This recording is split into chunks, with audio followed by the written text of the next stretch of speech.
I think the most important is to have that conversation pre the decision, right? Because post, you are left with very limited options.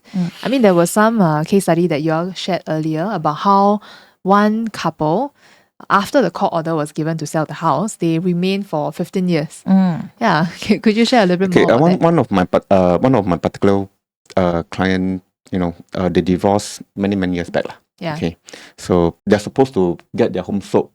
If I remember correctly, within 6 months to 9 months. Okay, so after 10 over years, the house still remained unsold. Okay, because the ex-husband already moved out, and then he has his own, remarried another family outside lah. So he has a home.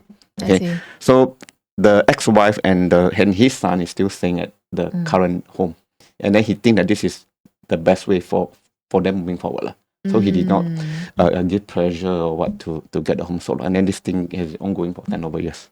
I see. Yeah. So why after 15 years? What happened at the 15-year mark? Okay, I think coming from the wife perspective, because her income, and then because she's a single ma, together with her son. Her son is children at that point of time. So based on her income alone, based on her CPF alone, she's not able to buy over the house. Number one. Okay. And then she's also not able to get another house on her own. Okay. And then I suppose she doesn't have much family support, moving to her parents or what. So maybe she just continued to stay there. Why after 10 over years? Because eventually she managed to get another home. So I think timing wise, maybe I think it's the best for them. I see. Yeah. What do you think goes through that whole 15 years of emotional journey? I mean, I would think that... for both sides. I think the husband already moved on.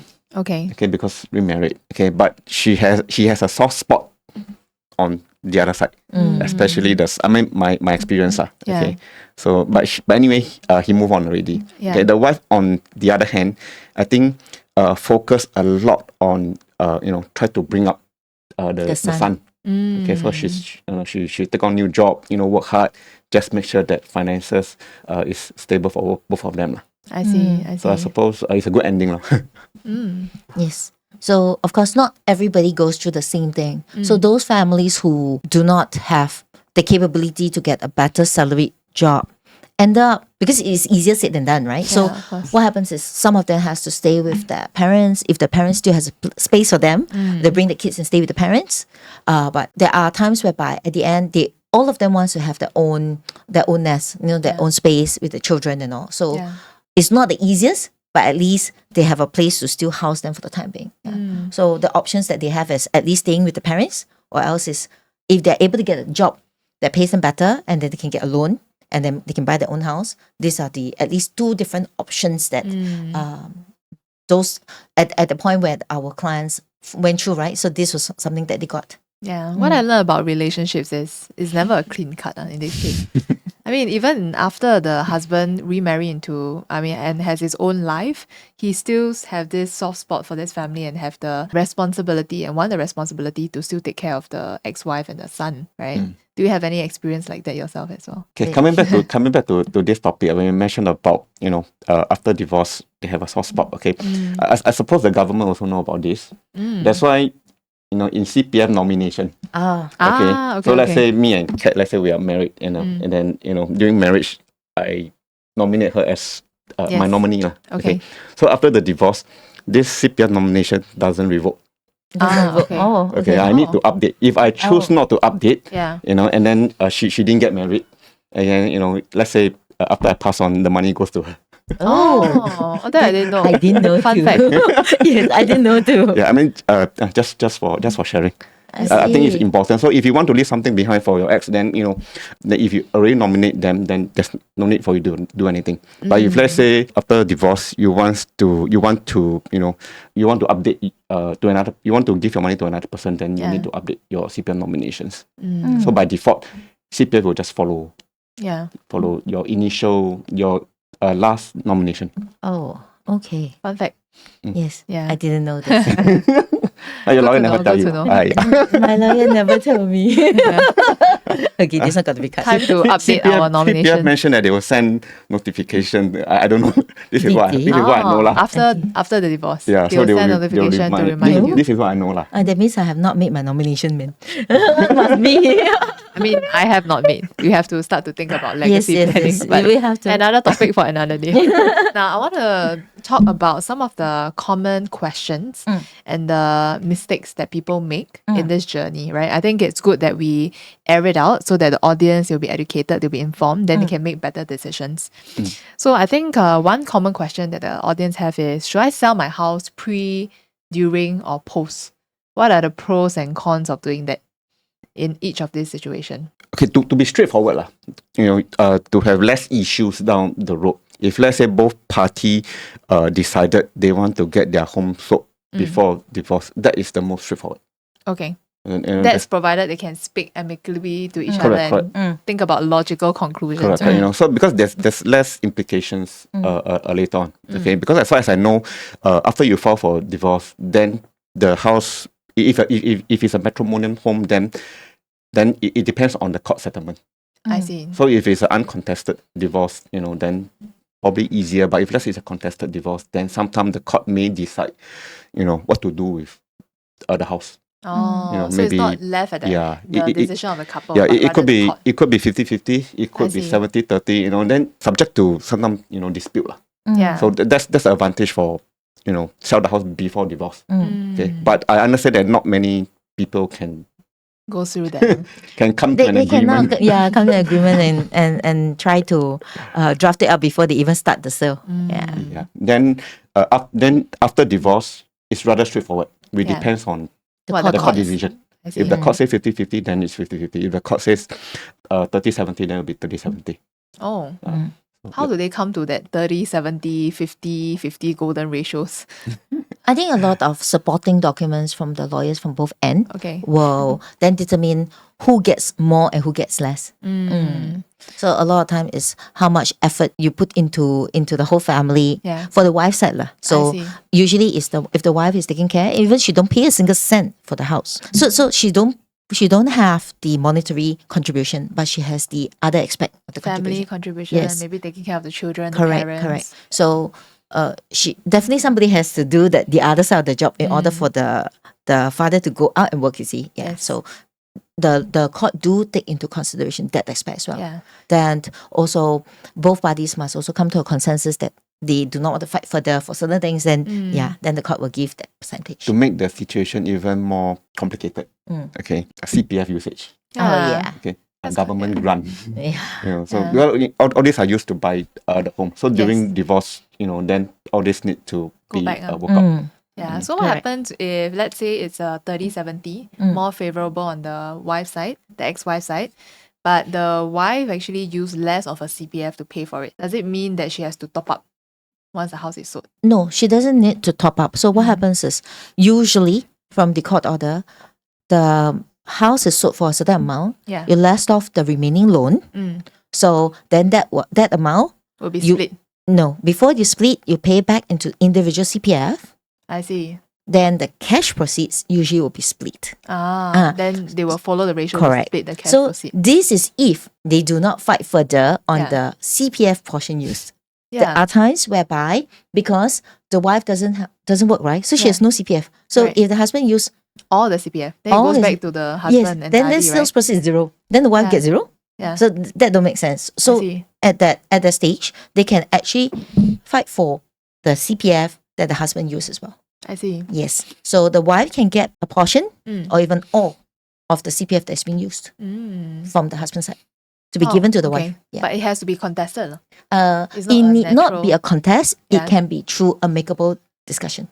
Okay. Because sometimes the husband doesn't have cash to give to the wife, right? Mm. So he only has his CPF. So he can say that he's willing to give his CPF to his ex-wife. I see. So in this case, am I right to say and conclude that the earlier in the journey you make the decision, the more options you have later on? So for I would- example, if you somehow manage to speak amicably and the split is mutual, then you make the decision pre is actually clearer and cleaner at the start than going through the legal route. think that's the most ideal situation. Yes. But in most cases, It's the pose. it's not, because before divorce is one entity. So after divorce is two entity. Yeah. So when two entities comes in, everybody start to look at their own interests. So many a times I always say this: you come together because of love. When you are in love, everything is easy and simple. You don't have 你跟我, you don't have you and I. They won't It's just there's no calculation. But during the divorce process, Excel spreadsheet comes in. So at this time, because love is gone, right? So only left with dollars and cents. So it becomes very challenging to talk sense at that point, because all they think about is, oh, you want this, then what am I? So what do I have? So what do I do after? So a lot of times it's become me. No longer you and I. So our job sometimes is very difficult, because we are strangers to them also. So but the only thing is, if they trust us enough, so we will always tell them, you got to be a bit more logical still. At the end of the day, it's not about just fighting for the sake of fighting, but you need to know you want a solution at the end. So how do we come to a solution? It cannot be one side all win, one side all lose. It's no negotiation. Negotiation fails at the point. I see. I think myself and Kat, our position is quite clear. Okay, we don't take sides. We don't favor, or just because the husband comes. No, we actually don't take sides. Okay, our coming from is, we just wants to solve the problem. We want to provide solution, and the solution is to move on. That's it. Okay. The truth is that we are not really interested. You know, why the marriage failed. Sometimes, why she did this, she do that. The truth is that we are not looking at that. We are looking at it.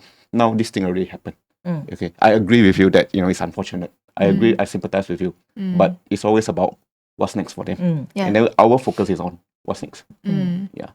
So if they want to resolve, we resolve. But if one party, start to make it a little bit more challenging, then depending on the options available, we advise accordingly. Yeah. I realized that your job is really noble. Were there a lot of instances where you were trapped in the middle? I believe so, right? I'm not allowed myself to be in that situation. we try to pull ourselves out of the situation. There's really no point. What are some examples? There's one time that I was helping through a sale. The wife is really out of the house for quite a while. Right? I think 3-4 years. She wanted to, so the court order is really out. They need to sell the house. They need to sell the house. The ex-husband has no place to stay. Oh, that's There's tricky. no place to stay. He has a child with him, although the child is grown up, but he still needs to find a place for them. And I think he has elderly parents with him. So he has his reasons of why he dragged and not selling the house. Yes. But she has her reasons, because she has a child that's with her. They're in a rented house for 3-4 years, staying in the same room. They have to sleep on the same bed.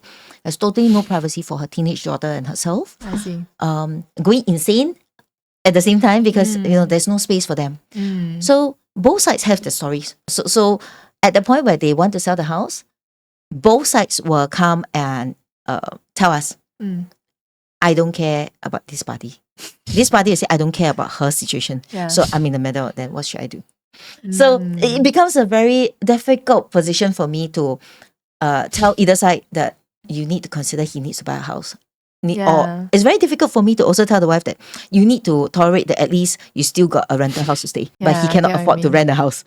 So, but you know what I'm saying? Dilemma. It's a dilemma. I mean, whatever decision you make, one side will suffer, basically. Yes. So then both sides will get unhappy and be angry with us if we were to tell them something on this side. So we can only say this is between the both of you. I think you all need to come to an agreement and consensus and agree upon it. We cannot take. We are in what position are we to take sides? We can't, because situation only get worse. Yes. Okay. That's why earlier on I mentioned about interest. Yeah. Okay.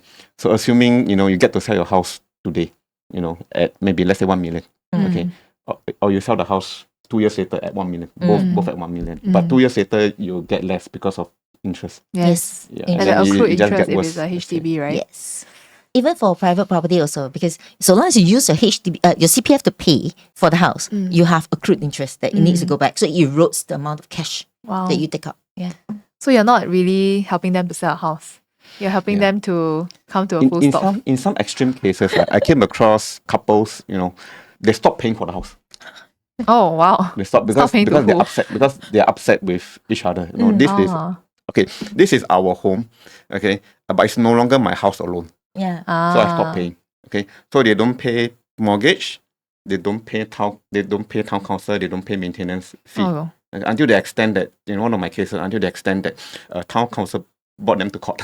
Oh wow. Okay, Wow, but then was again, you know, so eventually they messy. managed to Clear. clear Clear it, before. huh? I think just few days before going to court. Before going to court.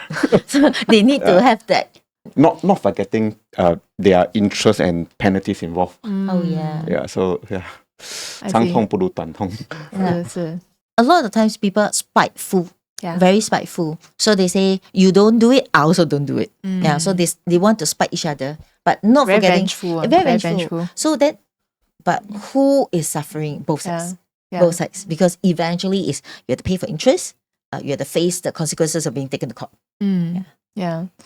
Have you ever come across a couple or one party that overpaid for the entire journey and they make a lot of very expensive mistakes? How will you describe that? Overpaid. I think earlier case I mentioned the husband doesn't have a job. The ex-husband doesn't have a job, staying at the home. Okay, the ex-wife already moved out, but the ex-wife is paying for The home. the home for 4 years. 4 years. She's using CPF Oh wow. until the extent that she, you know, is literally Bleeding. bleeding. Yeah. So I mean that's one of quite memorable incidents. So yeah. So the client that I mentioned that the ex-husband has this elderly parents with him and a son. Same thing. She's still paying for the house. She was still paying for the house until the house was sold. Wow. Even after the divorce for the full year, Yeah. where the ex-husband insists he has no place to stay, she's paying for rental, yet at the same time she has to pay for the house to house her ex-husband and the her- family. and the ex-in-laws. Wow. Yeah. So can you imagine how much she also has a lot of grievances. Yeah, a lot of pain on her. At the same time, she could have easily bought a house for herself and her daughter and move out. She Yeah. don't have to we call it, we don't have to be housed under a small tiny room. Yeah. Wow. In this case, what could they have done, right? They Because would, I mean, in my opinion, you know, even before the divorce, if possible, at least do some planning. Yes. If possible. If not possible to do planning, because in some cases, a contested divorce, you can't really plan. It depends on, you know, What the situation court and decision. the decision. So the moment the court decision is out, the court settlement is the divorce settlement is out, you got to start to make plans. Some people, you know, choose to wait.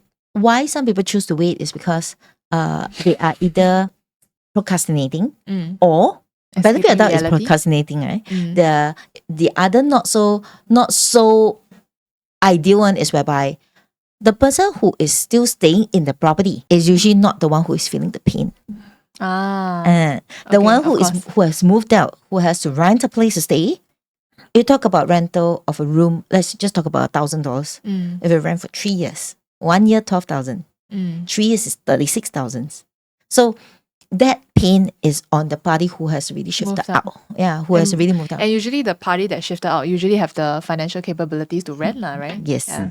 I think in some cases, some people may feel hopeless, like, you know, helpless and hopeless, don't know what to do. I think for a start, you know, maybe there's no solution, maybe, okay, but at least you must still seek solution. Okay, like early on, you avoid, but instead of avoid, you know, you can maybe get legal aid. Then at least from there, Yes. they can, It moves it better, move you, faster. it move you somewhere. Yeah. It points that the legal person would be able to at least point you to certain solution or to the right party to seek help. Yeah. Because in that situation where the one who is not paying for the home is still in the home, right? I mean, there's nothing that the person or the ex-wife could have done, right? I mean, you can't call the police to evict the whole family out, ma. What will your relatives say about you? You're very heartless. You can pay for home, why not pay? So there's a lot of this thoughts, right? But it feels like she was held hostage for that situation. So how does she get out of it? I mean, it could be a he, it doesn't have to be a she, but in this case, it was a she, right? How could one get out of that hostage situation? I think need to understand what are her legal rights. So it come back to seek legal advice. Okay. Yeah. The easiest way, of course, to most people is if they feel trapped within the house itself, they want to get out. So if they want to get out, the first thing they do is they move out. So, but moving out of the house, what does it entail? they have to pay for rent to stay elsewhere. Yeah. At the same time, during the sale, they have got issue assessing the house. Yeah. Because they say you moved out already. The one side will say you moved out already. This is no longer your house. I see. So I see. they don't care if you have legal rights over the house or not. Yeah. Yeah. So I would think that if they were to go to the lawyer also will not give them just one option. The lawyer probably give them 2 or 3 options. Yeah. And then each option has its pro and cons. Then Yeah. they get to at least weigh yes. their options. Yeah. Rather and than- not force yeah. themselves in a situation where they only have one option.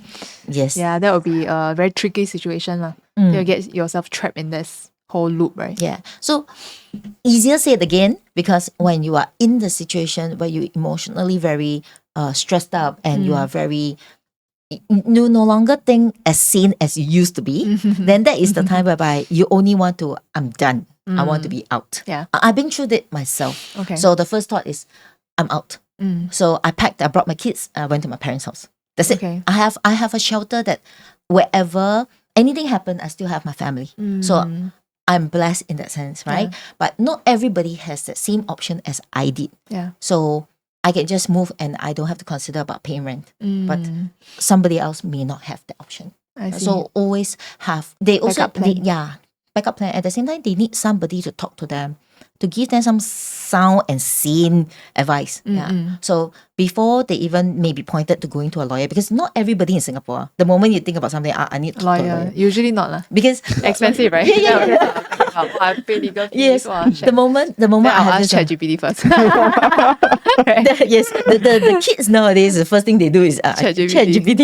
Yes, but not for the older generation. No.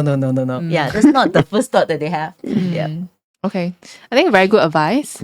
So what I understand is have more options.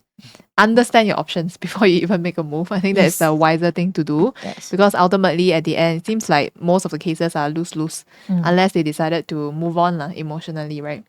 Yeah. So in the next part, we're going to be talking more about myths, right? Some common myths that people have when going through this divorce journey and how can we correct them to give them more informed decisions. Stay tuned.